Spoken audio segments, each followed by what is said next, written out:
Welcome back to the JKMoto podcast, a weekly motorcycle podcast for the everyday motorcyclist, covering current bike and racing news, specializing in track riding and club racing. We truly do it all.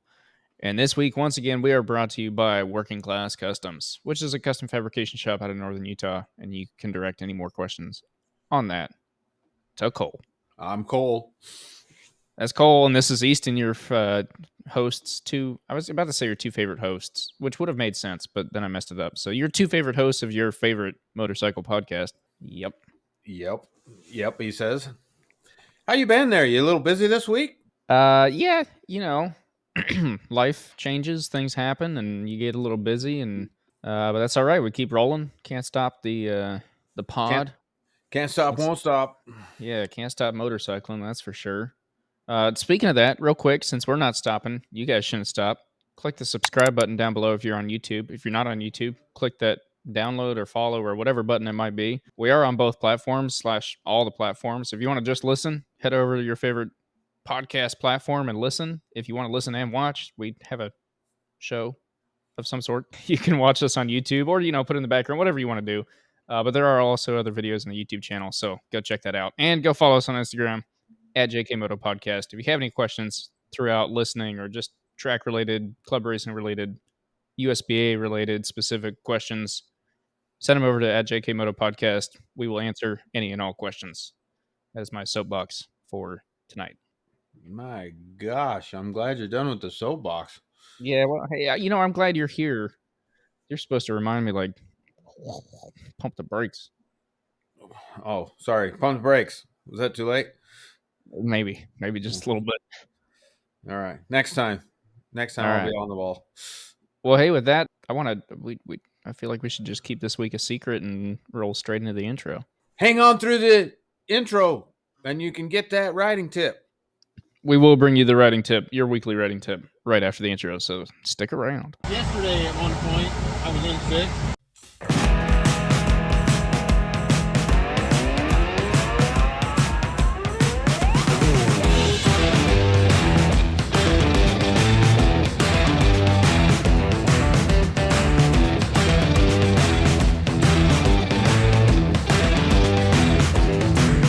153 miles an hour. And we're back. We're back.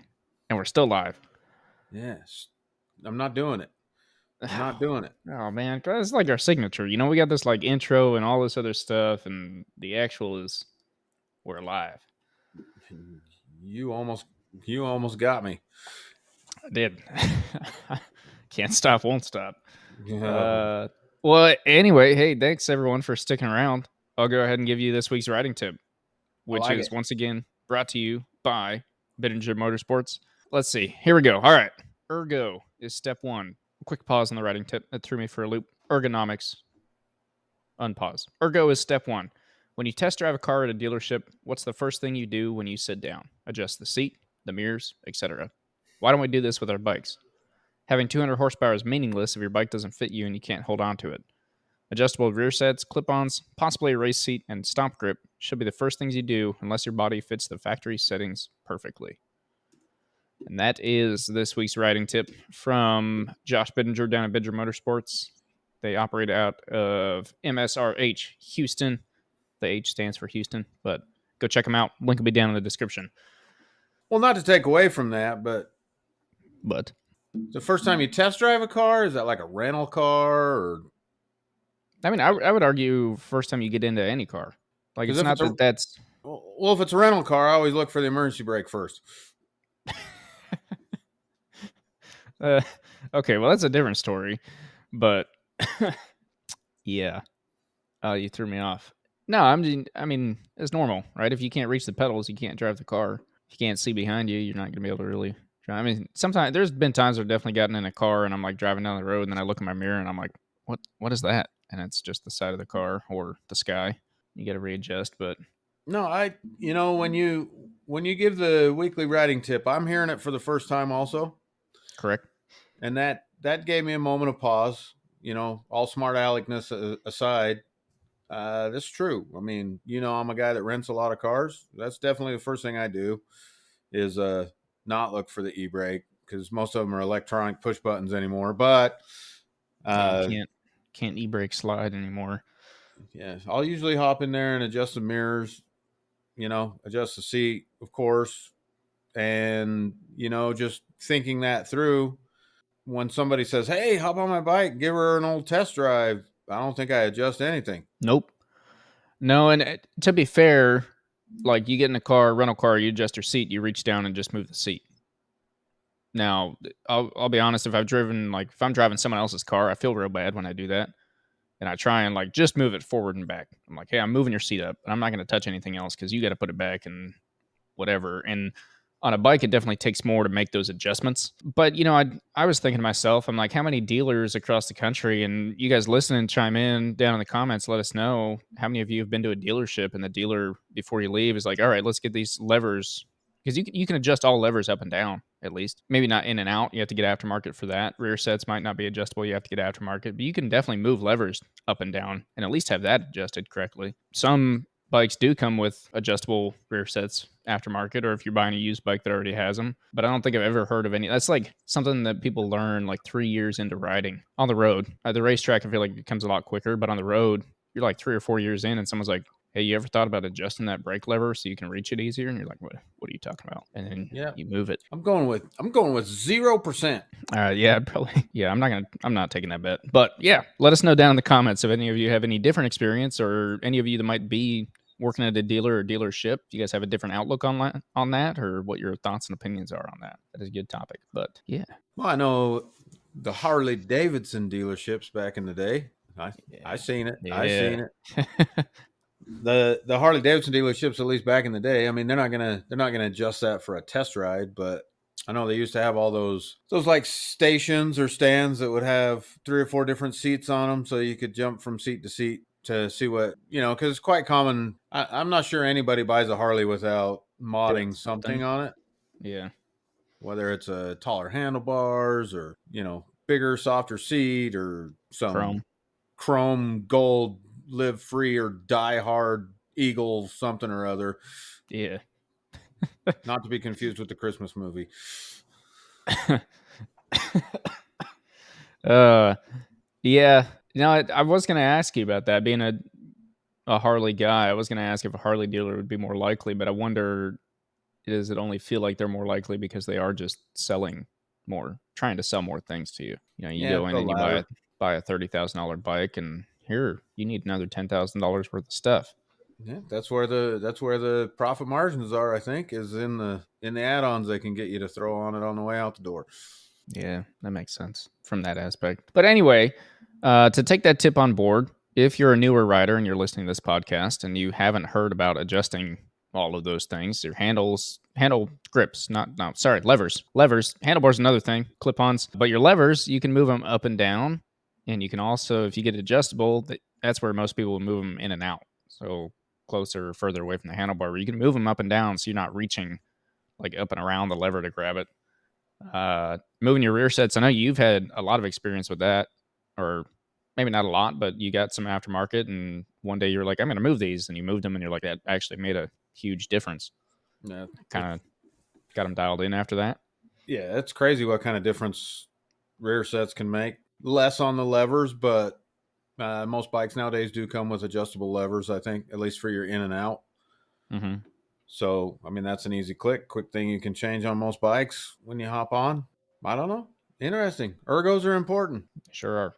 I've also never heard ergo before, Josh, but I like that. I mean, I'm going to start using that.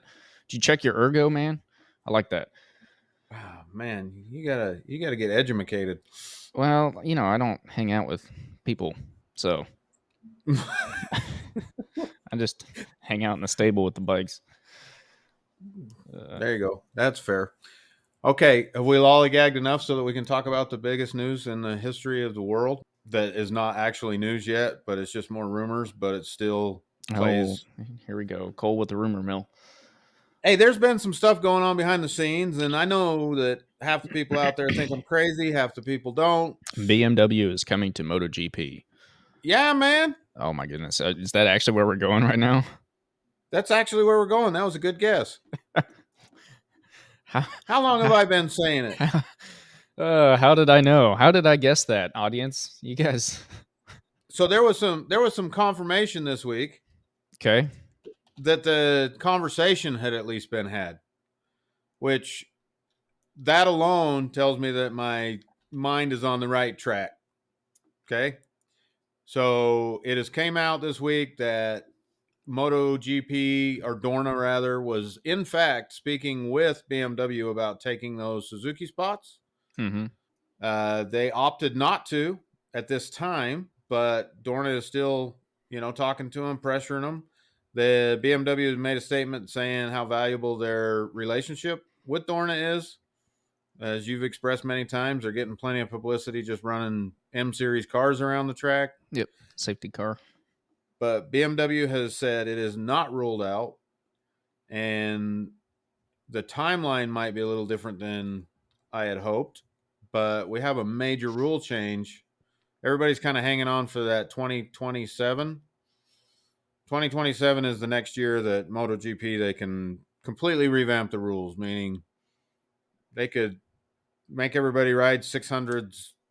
Okay. So You big could things. Yeah. big things. You can change You could anything. get rid of Arrow. Yeah, I think that's something that's been thrown out on the table a couple times too. Teams saying we should restrict this, or Right. two different camps, two different schools of thought. But Mm-hmm. but yeah, at the very least, I feel vindicated a little bit that they, strong words. Big I word. know. Yeah, big word. Yeah, it's got more letters than ergo. 5 letters is my max. I can't do more than that.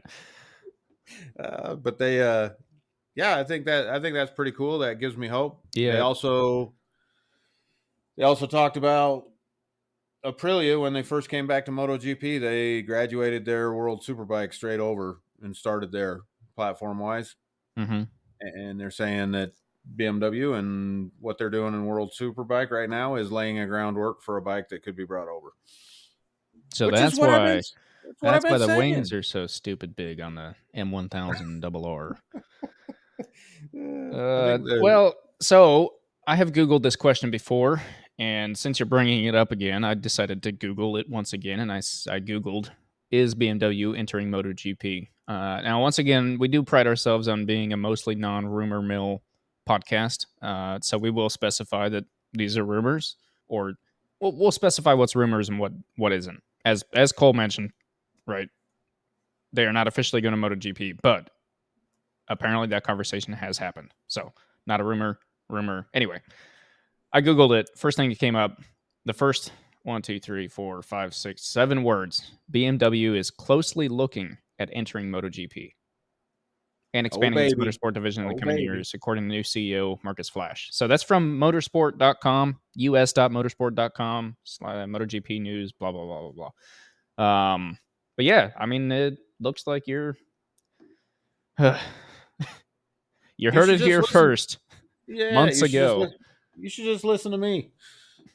Everything Well, I say is based in reality. So now that just brings up that, like, when?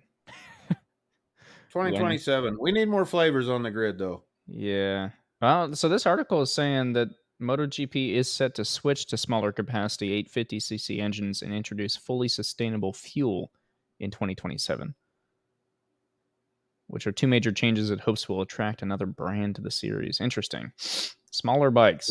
They said less power. They listened to the Ducati guy who said less power would actually make the bikes faster.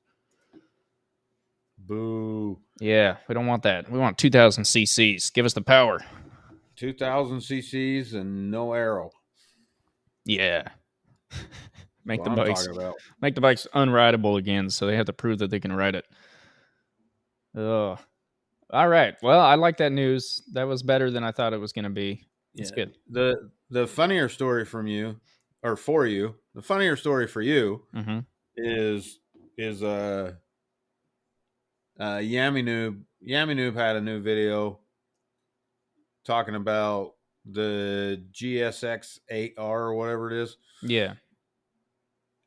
And the reason Suzuki's making that is because they're putting that same engine in small cars over in Japan. So you can go buy you a GSX 8R smart car or some crap. Okay. That's funny. Hey, Hey, how you fun know is what? that? Why not? If it works. You know, a little education for you, since you're a youngin' and everything. Yeah, and I don't know what ergo is. Then you don't know what ergo is. But motorcycles engines in cars Mm-hmm. was not in the early days of Honda. In the early days of Honda cars, before they became the monster that they are today. If you look back, a lot of early Suzuki, Honda, a lot of Japanese vehicles were absolutely powered by motorcycle engines when they first came out, and even the shift patterns. If you're ever at a car show and you see some of those old Hondas, go check them out. They'll have the one down, the rest are up shift pattern Sequential gearbox in your hand. You had to go one forward and then back. That's kind of sweet. That actually Yeah, sounds so cool. And then there's Yamaha, and they were like, "You guys want a piano?" pianos. Yeah. Yeah, they ought to go back to building pianos from the looks of it. Yeah, I didn't want to get into too much MotoGP. I was going to mention something, and I guess we can go ahead and knock it out. I'm not going to mention the man that shall not be named, because all I get on my Facebook anymore is article after article after article of the man that should not be named. And Golden underwear? yeah, that one. I'm starting to get over it. I'm a fan, and I'm starting to be like, dude, like, enough is enough. just let the people race. And I saw someone's comment today on one of those articles, and it's like, and yet again another article about and I was like, no, the guy's right. Like, none of these, and I mean, they're all just attention grabbing, trying to get you to click on the article so you get some ads and generate revenue, whatever. But they're not posting about anything else right now. Anything. Oh, I know. Which is But you brought it up, and I have to go there now. okay. But since I'm on this roll of calling things, what did I say last week? I said when Pedro Acosta passed him, there had to be some fire in his helmet. There had to be something. Apparently, all those million stories they're talking to him about, some of those stories have got quotes from him verifying what I said. Yeah. And quotes from him saying a bunch of, yeah. That's why I didn't want to go into it. You can get his whole, everything he said for the last 3 weeks spelled out in 95,000 different articles. Anyway, on other news, we're going back to Portimao, and that is this weekend. So this will come out on Wednesday. Thursday will be press conference. Friday practice. Free practice Friday. That's not so free anymore. Saturday's quali in the race, and Sunday, or quali in the sprint. And Sunday's the race. So for me, in my time, it's pretty late morning. So across the U.S., this is another one of those ones. We got like these first 3 races that you can watch live. And so it's your opportunity to get back at all the football, basketball junkies out there right now and be like, oh, this is better. Anyway, go watch it. So on that note, what did you hear about? I keep seeing things where there's some U.S. channels that are airing it. So there's always been a U.S. channel that has aired MotoGP. It's usually just so deep in the channel, like it's like channel 700 and something. As far as that goes, let me look into that. This is like new for this year. There's some channels that are airing at least the main races because we're trying to get some American viewership up. Yep. True TV Max. Yeah, that one. That's probably channel 700, like you said. But well, and so the hard part now is that there's all of these are different streaming services. Right. And so they'll give you a streaming service, and then you have to get that streaming service, and then you get their channels, and even then you don't always get it's Interesting. NBC Sports? Question mark. See, that would be big time. It's not. And for anybody at home that cares, I got Easton to watch Supercross this week. I don't know that he was that impressed. I did watch Supercross this week. It was. I don't know if I was really into it. And I'll give you the same argument that I gave you before, which is that I haven't dedicated to it yet. And so I have no buy in anyone. I don't care who wins. I don't have a guy to root for. I don't know their backstory. I can't just hop in there and be like, well, that guy took first. He's my guy now. Because in motocross or supercross, whichever, you can't do that. Because he could just be taken first because everyone else has crashed out. So anyway, I don't have enough of the story to get fully invested, but it is exciting. It's interesting. It's nice because it's all in one day. And it's just like kind of jam-packed 5 or 6 hours, I'd say, and then you're done. So it's a lot more. They hammer it out. Yeah. A lot easier for the no attention span having Americans that we are. So. And then they're on to the next week. You never have weeks off. Very seldom have weeks off. Once Supercross is over, it goes into motocross. Yep. Very busy. So, yeah, pretty much year round. Which is you can good. Always find a dirt bike race. Makes it easier. Also on channel 600 or on Peacock TV. Peacock? So, when I was gonna say Peacock for MotoGP because when I was looking at the sports, it said like MotoGP, but I think it was just some highlights. But anyway, I don't know the best place to watch MotoGP. I can look into that if anyone wants. Leave us a comment down below, and I'll do a little bit more research. I don't want to waste our time here tonight doing that for you guys. We do know the best place to watch it, though. I can save everybody a bunch of time. Yeah, just buy the app. Just buy the app. MotoGP's app is the real deal. Like, it's done very well. Very easy to watch. You can cast it to your TV. No problem. As soon as you pay for it, you have access to every video they've ever had on their website. So you can watch races back to like 1996. Go watch Rossi and some of his glory days. Like when it's winter and they're not racing, I fall asleep to MotoGP like every night. So I just click on some race from whenever, watch it, fall asleep, and then watch the next one the next night. So it is sweet. Speaking of that, though, the real reason I brought up MotoGP is because if you haven't entered our fantasy yet, there are a couple of people that entered after the last race. So you're not necessarily dead last by yourself anyway. So go join our fantasy league at JKMoto Podcast. We'll have a link down in the description. You're tied for last.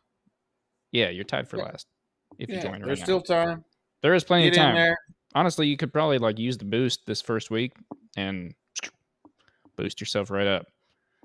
I noticed our first place guy from last week who has not reached out to us yet. We're still waiting. Please reach out if you want. Did use a boost, so not going to say that that's the only reason he's in first, but the boost is available. You only get 3 of them. So, but anyway, Kohl, with all this racing going on, we had some World Superbike testing. We got some BMW news. We had the Daytona 200, which you already talked about. We had MotoGP's first official race, their next race coming up this weekend. And right after the day that this podcast episode airs, we transfer from the cold, harsh, dead winter, in America at least, to spring, which means the first official day of riding season. And I know not everyone is seeing that right now. My fellow listeners in Colorado and I don't know about Utah.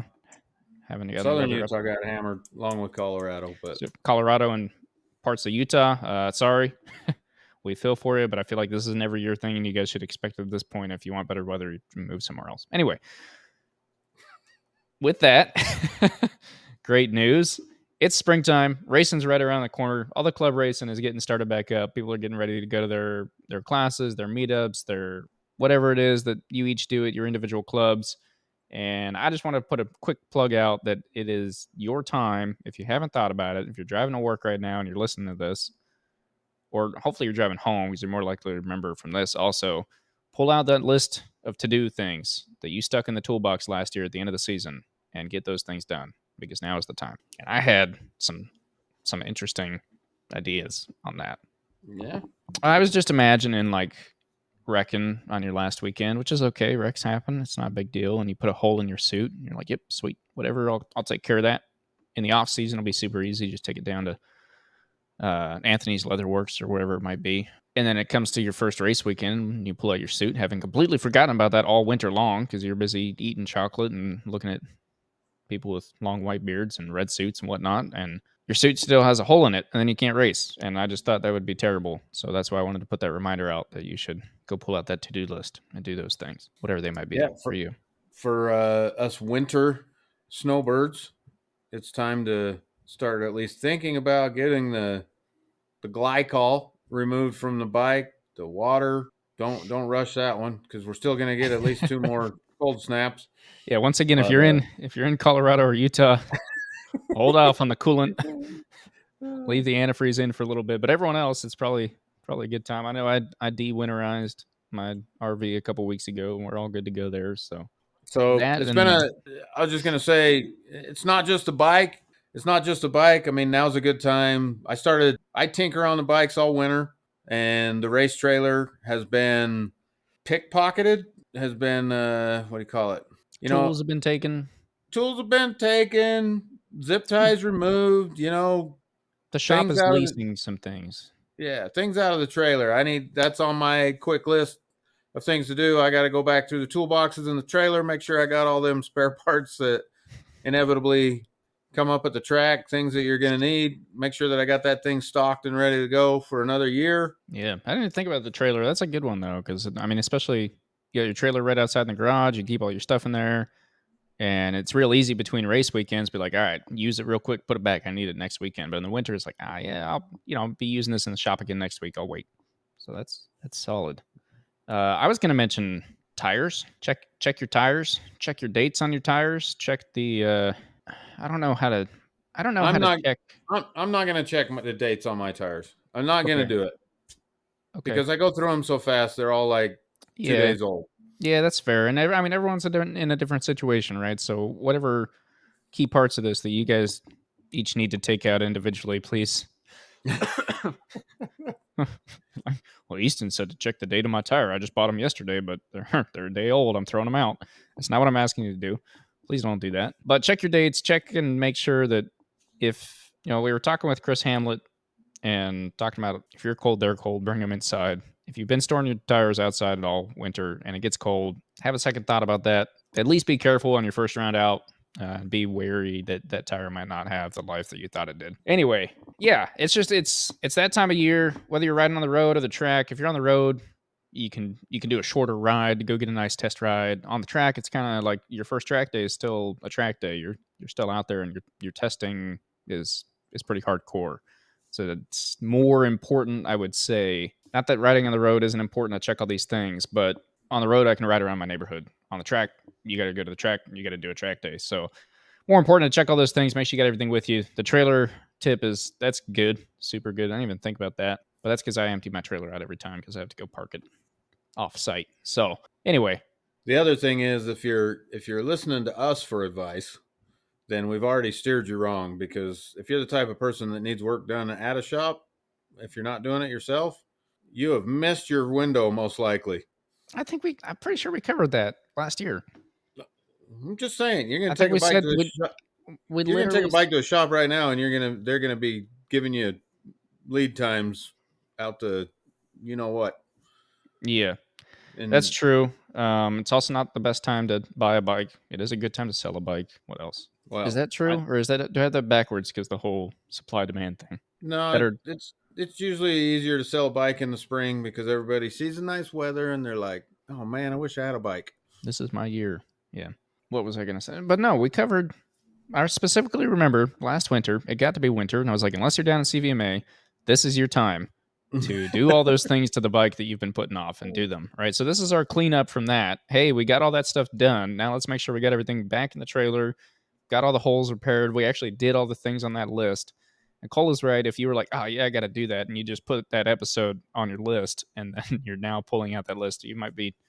But I don't think we steered you wrong. So I'm not taking the blame on that. That's all I'm going to say there.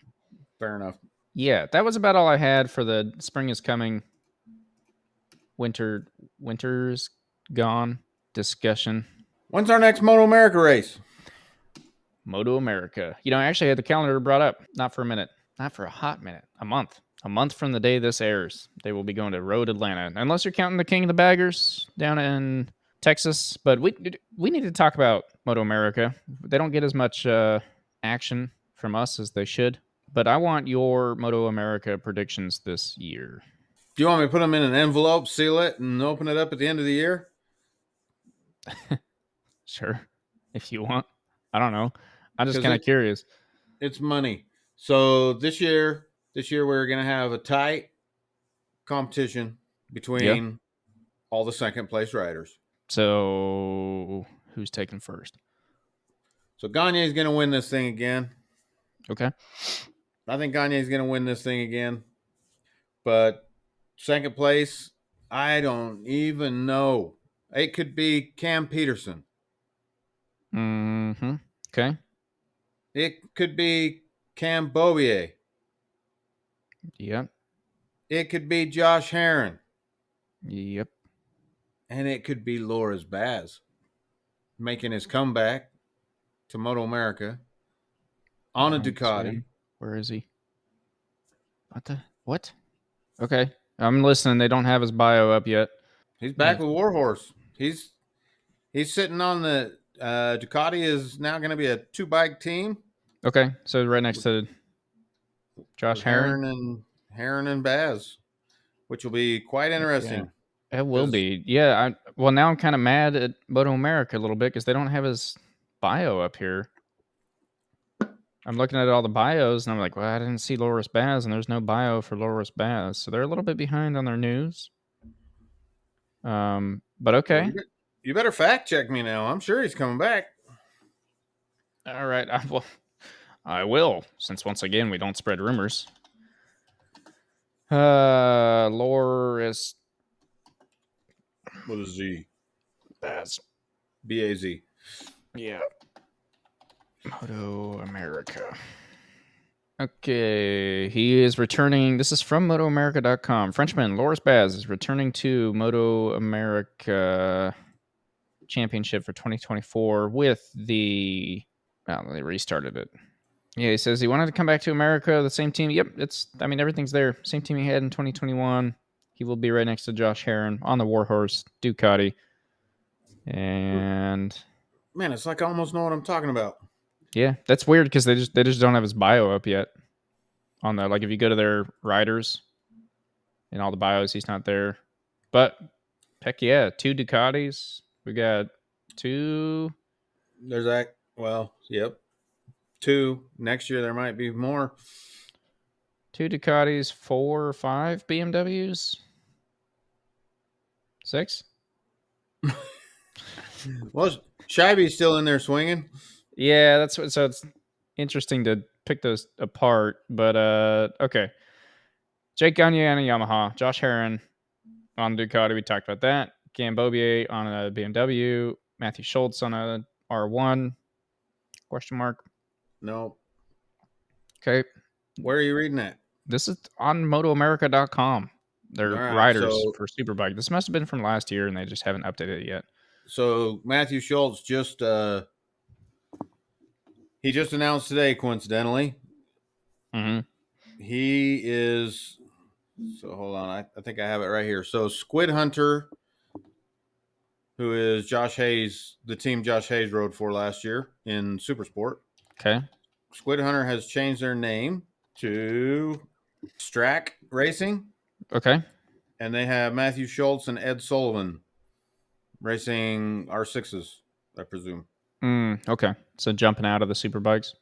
Yeah. I noticed this post because the comments were funny to me. They must have potentially been in a hurry to get that announcement made. So Moto America posted it. It's got a picture of Schultz in his new suit standing in front of his new bike. And people were pretty quick to point out the Photoshop. Apparently, it's a Bell helmet in the picture with HJC photoshopped on top of it. There was a couple other things they pointed out. They were calling them the kings of Photoshop. Nice. Trying to get there. their pictures out. Yeah, there it is. Road Racing World magazine.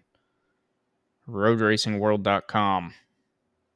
Says former longtime West Bay Racing Yamaha Superbike rider Matthew Schultz has found a new ride in the Moto America Super Sport Championship with Strack Racing, team formerly known as Squid Hunter Racing. Yep, cool. And yeah, so there you go. From RoadRacingWorld.com, not on MotoAmerica.com, which is where it should be. So if you work for Moto America and their website runners, please update your website. Stefano Mesa's on a BMW question mark this year. All right, I'm done with this. I'm not reading any of these because I don't know if any of them are true or not. He was last year. I don't think he is this year. I don't know. So anyway, Moto America's still a month out. They got time. They can fix their stuff. That's going to be a good year, though. It will be. We say that every year, but I'm going to say it again. But to be fair, this is only our second year. So it's not like we've been saying that for 20 years. That's true, but I've been saying it for more years than that. All right. Well, either way, I agree with you. I think it'll be a good year. I think the guys that are on BMWs, whoever they might be, should be. It'll be nice to have two Ducatis back at the front, and everyone that was Cam Bobier, right? That's who I'm talking about. He had his year to come back. Had some pretty big falls, wrecks, injuries. Hopefully, I mean he was on top of his game last year, minus the injuries. So Absolutely. Hopefully we have some good, clean racing right out the gate, and it's pretty exciting. And someone can. I won't say I don't agree with your predictions because I kind of agree with them, but I'm hoping for that second place fight to sneak its way into JKM. Nothing against Gagne. I'd like to see somebody different, but until you beat him, I can't go against him. That's fair. That's fair. My only argument, and it's not really an argument, but my only hope or interesting point to put out is that the BMW, if we've got news that BMW is thinking about going to MotoGP, it's clear they're in World Superbike for good, and they're constantly putting out new bikes, keeping up with technology, moving along. I mean, obviously we've seen some huge advancements on the S1000 and M1000 in the past 4 years. Ever since the new bike came out, they haven't stopped growing and growing, right? Yamaha hasn't been doing that. So theoretically, Yamaha's kind of always had America on lockdown for Moto America, I feel like. But long time, yeah. And is that going to change because they're not really, I mean, the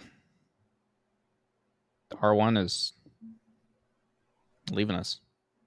There's only so far they can keep stretching that old bike. Yeah. So, but go ahead. I was just going to say that would be my argument for anyone that's like, well, I don't want to just watch a blue bike take off and win every race, is that these BMWs, they have the backing from BMW, I believe. BMW themselves constantly upgrading, working harder. There's some pretty top names, good riders on the bikes this year. Ducati's doing the same thing. So let's talk BMWs on the BMW show here. So okay, Toprak wasn't really happy during that test with his bike. They'll work it out, right? Mm-hmm. But this is their year to show some success. Right. They've already had some. They've had some failures and some victories already. But they'll be good. So BMW doing better in World Superbike already. Mm-hmm. Expect that trend to continue. Same argument with Moto America. BMW has now had some success in Moto America. I expect that trend to continue.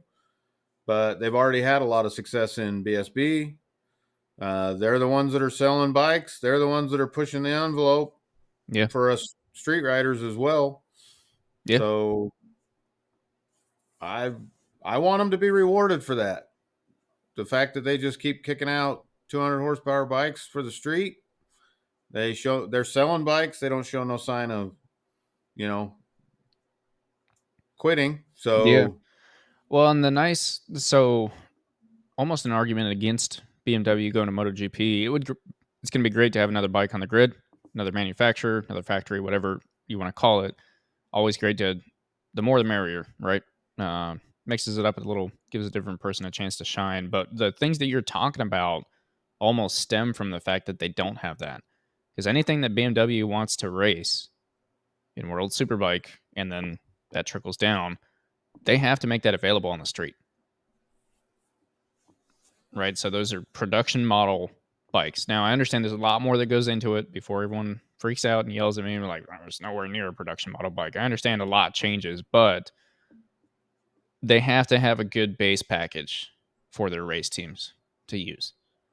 And so I don't know if that plays into it, but I would almost argue that because they're not focusing on all that technology over MotoGP, they have to test that stuff. And in order to test it, they have to have a bike. In order to do that, they got to put one out to us, the consumer. So kind of a cool thing. I wouldn't ever say that I should stay away from MotoGP for that matter or for that reason, but interesting thoughts.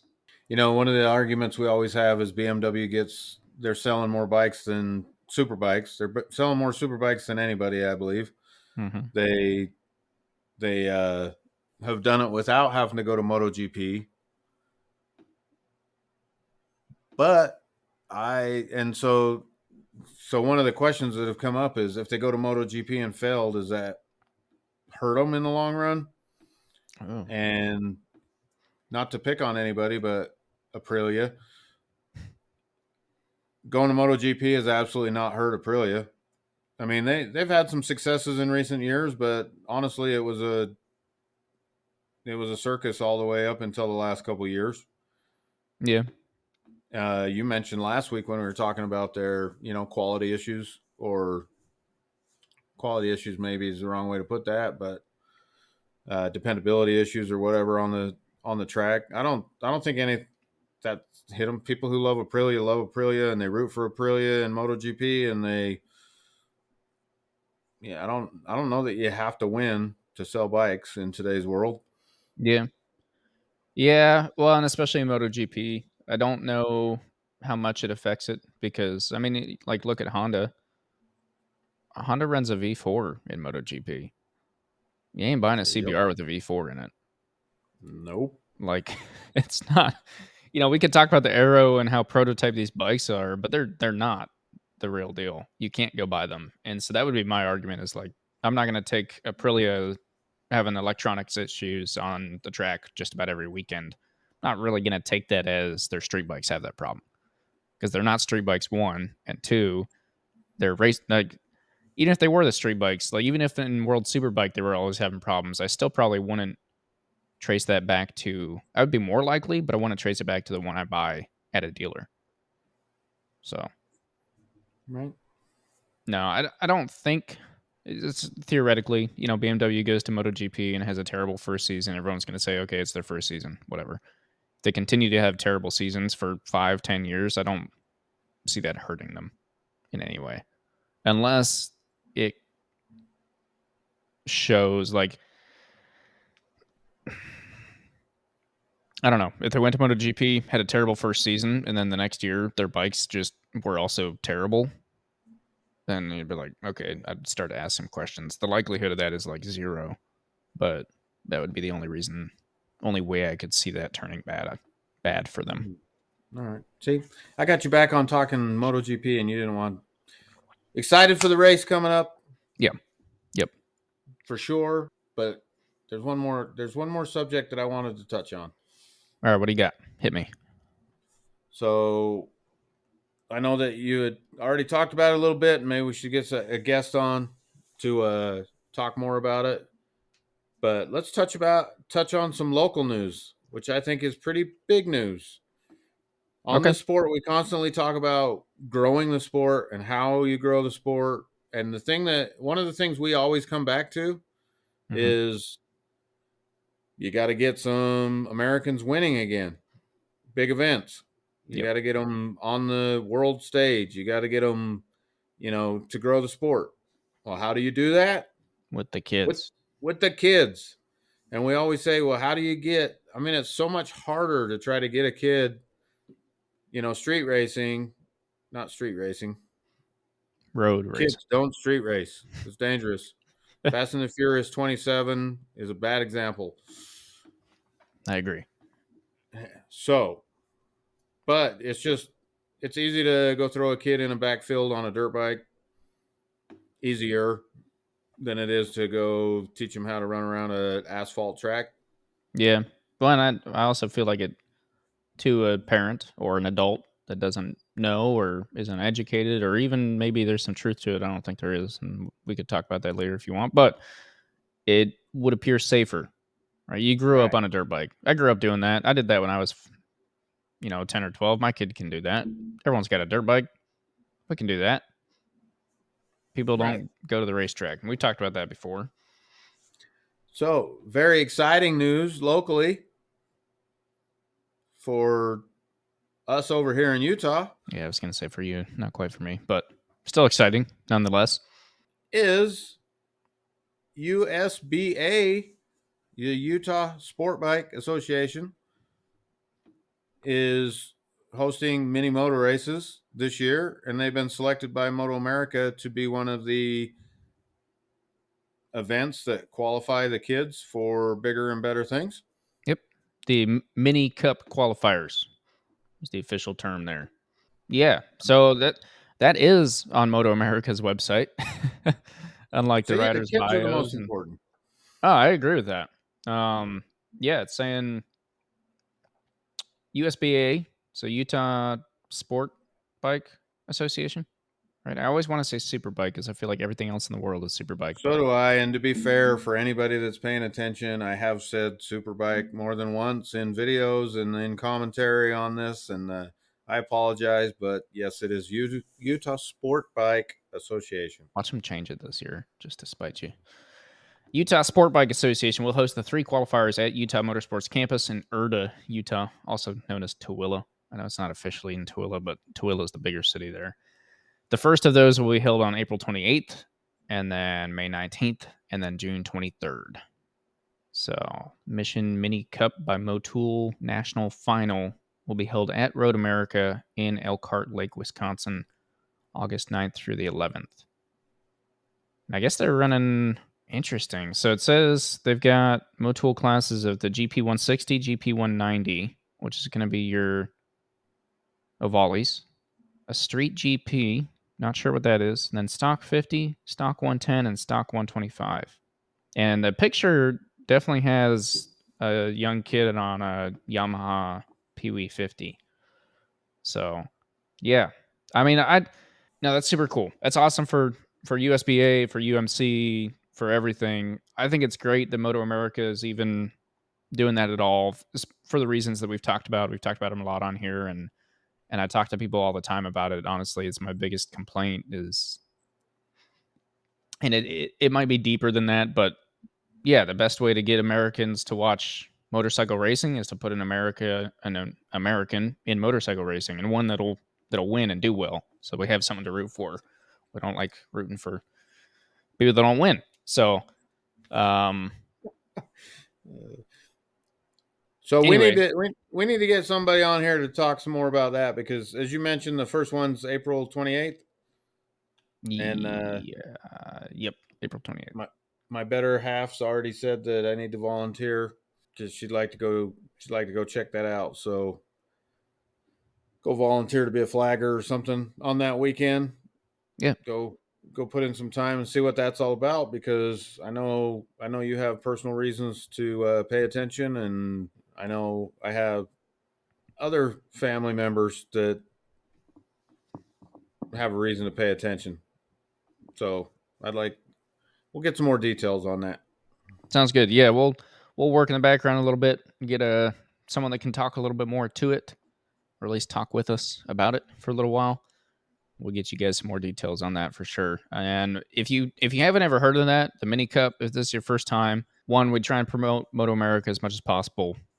It's here in America. If it's local-ish, they don't have races everywhere, but relatively close to a lot of high-density areas. So if you're nearby a race, go check it out. You can get online, check out their calendar, go to a race. It'll be super great entertainment for really cheap.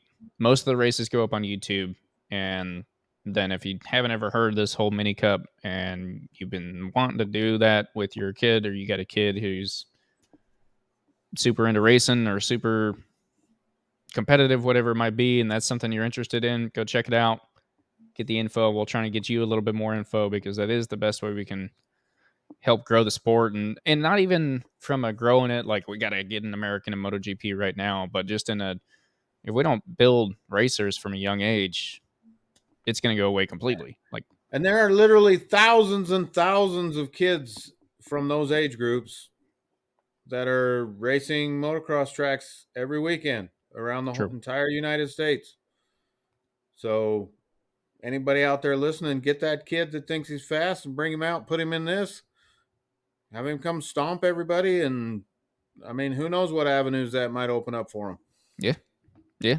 I agree. Yeah, I thought I had something more on that, but I don't. But yeah, check out the Mini Cup. If you got kids, let's get it promoted. I like it. And anyway, with that, Cole, I have run out of topics for tonight. I think we're good. All right.